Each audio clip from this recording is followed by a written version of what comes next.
Hello everyone. आज हम लोग डीएवी क्लास 3 का साइंस लेसन नंबर 10 पढ़ेंगे और ये लास्ट लेसन है आपका साइंस का। और लेसन नंबर 10 है वाटर यानी कि पानी। तो आइए आज हम लोग पढ़ते हैं वाटर के बारे में। इसमें हम लोग पढ़ेंगे जो सोर्स है वाटर के कहाँ कहाँ से हमें मिलते हैं उसके बारे में पढ़ेंगे हम। तो सब इसे पढ़ने से पहले आप लोग प्लीज़ चैनल को सब्सक्राइब करें और वीडियो को अपने फ्रेंड्स को भी शेयर करें ताकि उनको भी इसका फ़ायदा हो। तो आइए शुरू करते हैं। Water is essential for all living beings.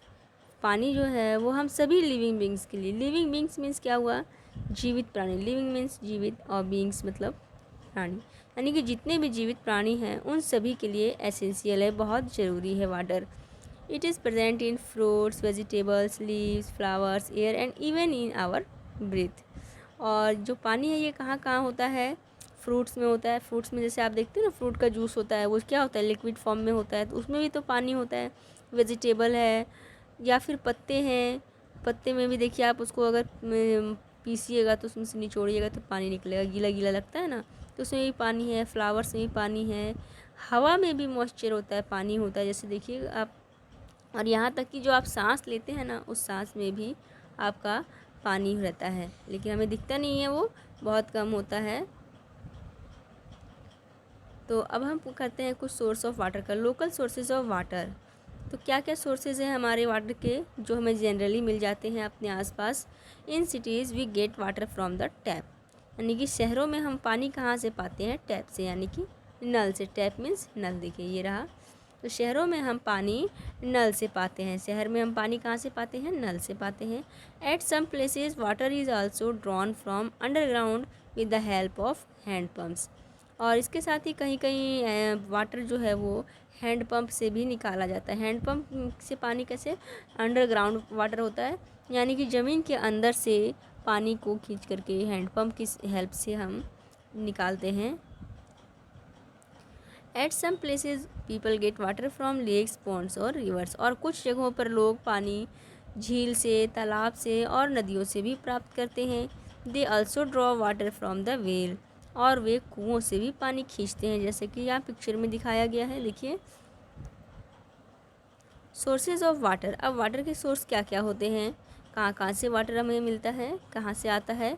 On the earth water is present in lakes, ponds, well, rivers, seas and oceans. पृथ्वी पर जो पानी है वो वह कहाँ कहाँ पर है, झील में है, तालाब में है, कुओं में है, नदियों में है, समुद्र में है, सागर में है। इन सब जगहों पर पृथ्वी पर पानी उपस्थित है, इन सब जगहों पर हमें पानी मिलता है पृथ्वी पर। These cover a very large part of the earth surface. तो जो अर्थ का सरफेस है, जितना बड़ा अर्थ का जो प्लेस है, जैसे कि ये अर्थ है, तो इसका अर्थ का जो बड़ा प्लेस है, इसका बहुत बड़ा एरिया जो है वो पानी से ढका हुआ है, यानी कि पानी ज़्यादा है और अर्थ पर जो ज़मीन है वो कम है।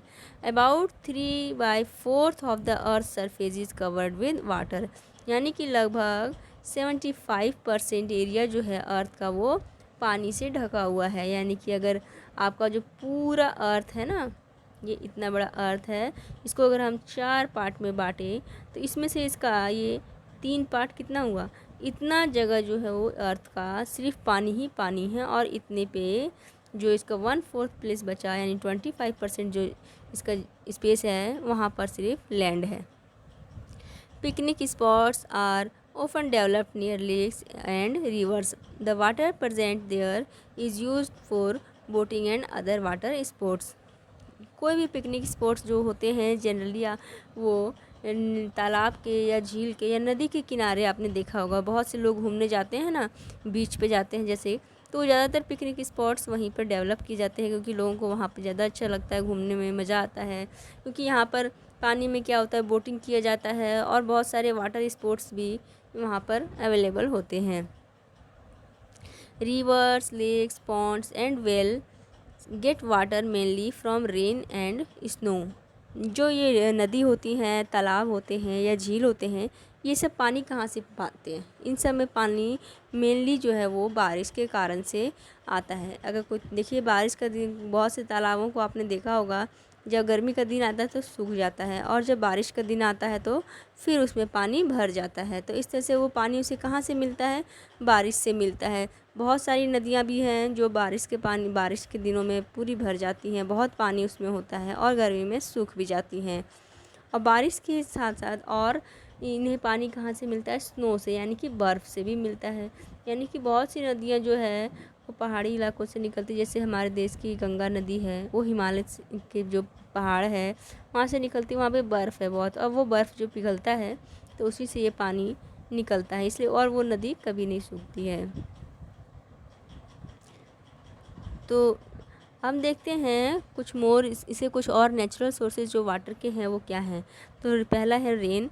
You must have enjoyed bathing in the rain. आप सब ने बारिश में नहा करके इंजॉय किया ही होगा, किसी मैक्सिमम लोगों ने किया होगा। हो सकता है कोई कोई नहीं भी किए होंगे, क्योंकि मम्मी सब जो है वो बारिश में नहाने से अलाउ नहीं करती है कि तबीयत ख़राब हो जाएगी। तो आप में से बहुतों ने बारिश में भीगे होंगे, इंजॉय किया होगा। For that you do not need water from the tap और द बकेट। और इसके लिए आपको नल की ज़रूरत नहीं होती है, बाल्टी की ज़रूरत नहीं होती है ये पानी के लिए। You get a natural shower of water from the sky. ये आपको नेचुरल शावर होता है, यानी कि आपको बाथरूम में शावर का यूज़ करते हैं ना, उस तरह का पानी गिराने के लिए अपने ऊपर नहाने के लिए, लेकिन ये नेचुरल होता है। ये नेचुरल मीन्स जो अपने आप मतलब कि होता है नेचर के द्वारा।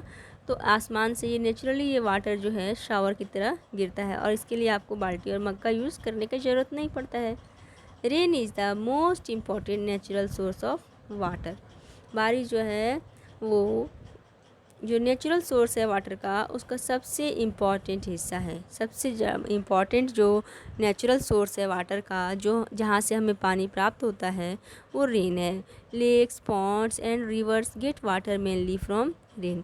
जो लेक्स होते हैं, झील है, तालाब हैं और नदियाँ हैं, वो मेनली बारिश से ही पानी प्राप्त करती है। द रिवर्स फ्लो इनटू ए सी और एन ओशियंस। जो नदियाँ हैं वो बह कर के समुद्र में और सागर में चली जाती हैं। A part of the rain water goes underground. और पानी का एक काफ़ी सारा पार्ट जो है वो ज़मीन के अंदर भी चला जाता है। जैसे बारिश का पानी जो होता है सारा का सारा तो नदी तक नहीं पहुंचता है, कुछ तो ज़मीन में भी चला जाता है, और कुछ जो है वो बह कर के नदियों में जाके मिलता है, और फिर वो नदी से जा कर के समुद्र में जा कर के मिल जाता है। तो जो पानी का जो कुछ पार्ट जो अंडरग्राउंड होता है, यानी कि ज़मीन के अंदर चला जाता है, इसे क्या कहते हैं? इसे ग्राउंड वाटर कहते हैं। Ground water is used by plants for their growth. और ये जो ग्राउंड वाटर होता है, जो ज़मीन में पानी एब्जॉर्ब करता है, वो किस लिए यूज़ होता है? वो प्लांट्स के ग्रोथ के लिए यूज़ होता है। जैसे कि आपने देखा होगा कि प्लांट्स में पानी डाला जाता है उसको ग्रो करने के लिए। तो इस तरह जब बारिश होती है तो उसमें भी जो प्लांट्स होते हैं उन पौधों को पानी मिलता है, और बहुत सारा पानी वो एब्जॉर्ब करती है ज़मीन, जिससे वो ग्रो कर पाते हैं। People draw it from wells और बाय यूजिंग हैंड पम्प्स। और लोग इसका जो पानी जो ज़मीन के अंदर एब्जॉर्ब हो जाता है उसको लोग किस तरह यूज़ करते हैं? कुएं से और हैंड पम्प से। आपने देखा होगा कुआं खोदते हैं लोग, कुआं खोदते हैं तो पानी निकलता है ज़मीन के अंदर से। ये तो ज़मीन के अंदर पानी कहाँ से आता है? जब बारिश होता है तो वो पानी सारा ज़मीन में अंदर में घुसता चला जाता है, इसलिए वो ज़मीन के अंदर पानी रहता है, और बाद में लोग उसका यूज़ करते हैं, हैंड पंप से उस पानी को निकालते हैं या फिर कुएं से निकालते हैं। In many places the river water is purified for drinking purpose. बहुत से जगहों पर जहाँ पर पानी बहुत कम होता है, तो या तो वहाँ पर नदी का जो पानी होता है उसको पीने के लिए प्योरीफाई किया जाता है, साफ़ किया जाता है, क्योंकि वहाँ पर पानी का जो लेवल होता है, कहीं कहीं जैसे बहुत ज़्यादा सूखा इलाका है, वहाँ कम बारिश होती है, तो वहाँ पर पानी जो है कुओं में सूख जाता है, हैंडपम्प में भी नहीं होता है। तो ऐसी जगहों पर कहीं अगर कोई ऐसी नदी होती है जिसमें पानी होता है, तो उस नदी का पानी को प्योरीफाई करके पीने के लिए लोग यूज़ करते हैं। We get this purified water at home through taps. और हम इस प्योरीफाई वाटर को अपने घरों में प्राप्त करते हैं, नल में हमारे आता है। जैसे कि होता है ना कि कहीं कहीं वाटर प्योरीफाई करने का प्लांट लगा हुआ रहता है, यानी कि बहुत आपने कहीं कहीं देखा होगा शहरों में चाहे ग्रामीण इलाकों में भी होता है, इस तरह का बना होता है टंकी, इस तरह से करके ऊंचाई पर टंकी बना रहता है, और इसमें जो वाटर होता है उसको प्योरीफाई करके ये रखा जाता है, स्टोर किया जाता है। उसके बाद इस वाटर को नल के द्वारा से सभी घरों में सप्लाई किया जाता है। तो इस तरह से हम ये प्योरीफाई वाटर प्राप्त करते हैं पीने के लिए। Rain is a natural source of irrigation for plants and crops. और बारिश जो है वो प्लांट्स के लिए, फसल और पौधों के लिए, और क्रॉप्स यानी कि खेतों में जो फसल लगाते हैं उसको भी पानी की ज़रूरत होती है। तो बारिश उसके लिए एक नेचुरल सोर्स है उसकी सिंचाई के लिए, क्योंकि अगर उसमें हम पानी नहीं डालेंगे तो फसल नहीं होगा। हमारा जो ग्रेन्स उगते हैं ना, धान जिससे चावल बनता है, गेहूँ, वो सब वाटर के उसमें, उसके पौधों में अगर हम पानी नहीं डालेंगे तो वो कहाँ। तो जब ये बहुत ज़्यादा मात्रा में उगाया जाता है तो उतना ज़्यादा का जो है वो सिंचाई करना पॉसिबल नहीं होता है। बहुत जगह में जो है सो पॉसिबल है भी और बहुत जगह नहीं भी होता है। तो जो बारिश होती है उस समय लोग लगाते हैं, तो इससे क्या होता है, वो बारिश के पानी से ही उसकी सिंचाई हो जाती है। तो ये उसका एक नेचुरल सोर्स होता है। Rain water washes away the dust and dirt from the leaves of the plants. जो बारिश का पानी होता है तो वो क्या करता है, जो पौधे होते हैं उनकी पत्तियों पर बहुत सारा जो डस्ट होता है, धूल वगैरह जो उड़ती है, तो पत्तियों पर चिपक जो बैठे रहते हैं, जिससे गंदे हो जाते हैं वो plants.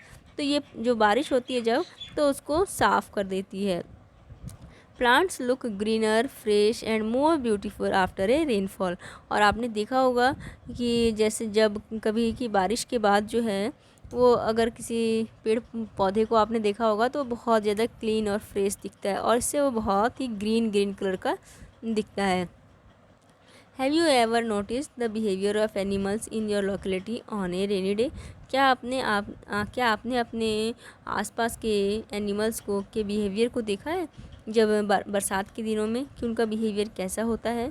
Some of you might have seen a peacock merrily dancing, it enjoys the rain and feels happy.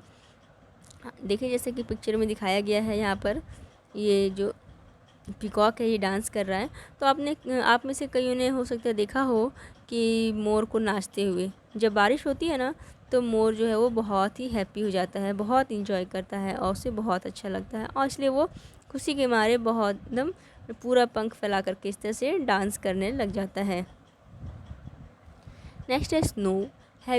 Snow means बर्फ़ होता है। Have you ever been to a hill station during winter and seen the snowfall. The snowfall as small white cotton like flakes. तो आप में से किसी ने कभी अगर हिल स्टेशन गए होंगे, कोई पहाड़ी इलाके पर घूमने करने के लिए, अगर विंटर के सीज़न में, तो आपने वहाँ पे स्नोफॉल देखा होगा, बर्फ़ गिरते हुए। और ये जो बर्फ़ गिरते हैं वो कैसे लगते हैं, बिल्कुल एकदम वाइट वाइट कलर के, कॉटन के ऐसे रुई होते हैं ना, उस तरह से, कॉटन की तरह से ये दिखते हैं। Trees, roofs of the houses and hills get covered with snows. और जहाँ पर जैसे इतनी ज़्यादा जो बर्फ़ गिरते हैं ना, वहाँ पर जो पेड़ होते हैं, जो घर की छतें होती है, वो सब, और भी जो भी पहाड़ी छोटे छोटे हिल्स होते हैं, वो सब के सब बर्फ़ से पूरी तरह से ढक जाते हैं। A white sheet seems to cover everything, it is a beautiful sight indeed. और एक पूरा का पूरा इलाका जो है बिल्कुल वाइट कलर का शीट यानी वाइट कलर की एकदम चादर से बिल्कुल ढक जाता है, जो कि बहुत ही सुंदर दृश्य होता है देखने के लिए। Snow is a major natural source of water. और स्नो, जैसे कि बारिश जो एक नेचुरल सोर्स था, रेन था एक नेचुरल सोर्स है वाटर का, उसी तरह स्नो जो है, बर्फ़ जो है, वो भी एक मेजर नेचुरल सोर्स है वाटर का, यानी कि बहुत बड़ा नेचुरल सोर्स है वाटर का। In winters there is normally heavy snowfall on the mountains. यानी कि विंटर्स के सीज़न में वहाँ पर जहाँ जो माउंटेन्स का वाला इलाका होता है वहाँ पे बहुत हैवी स्नोफॉल होता है। ड्यूरिंग समर, और गर्मी के दिनों में क्या होता है फिर, a part of this snow melts and change into water. जब ठंड होती है उसमें माउंटेन्स पे बहुत ज़्यादा बर्फ़ गिरते हैं, और फिर जब गर्मी आती है तो उसके बाद ये जो बर्फ़ गिरे हुए होते थे, इसके अब कुछ पार्ट्स जो है सो वो पिघल पिघल करके वाटर में चेंज होने लग जाते हैं। और यही वाटर्स जो है वो माउंटेन्स से फ़्लो होकर के बह करके नदी के रूप में और झील के रूप में बाकी इलाकों तक जाता है यहाँ का पानी। The rivers and the seas of India. Bharat के नदियाँ और समुद्र। There are many places which are located in the bank of a river. यहाँ पे बहुत सारे ऐसे जगह हैं जो नदी के किनारे बसे हुए, बहुत सारे सिटीज़ हैं, बहुत सारे गांव हैं जो नदी के किनारे बसे हुए हैं। Right the name of a place which is located on the bank of a river.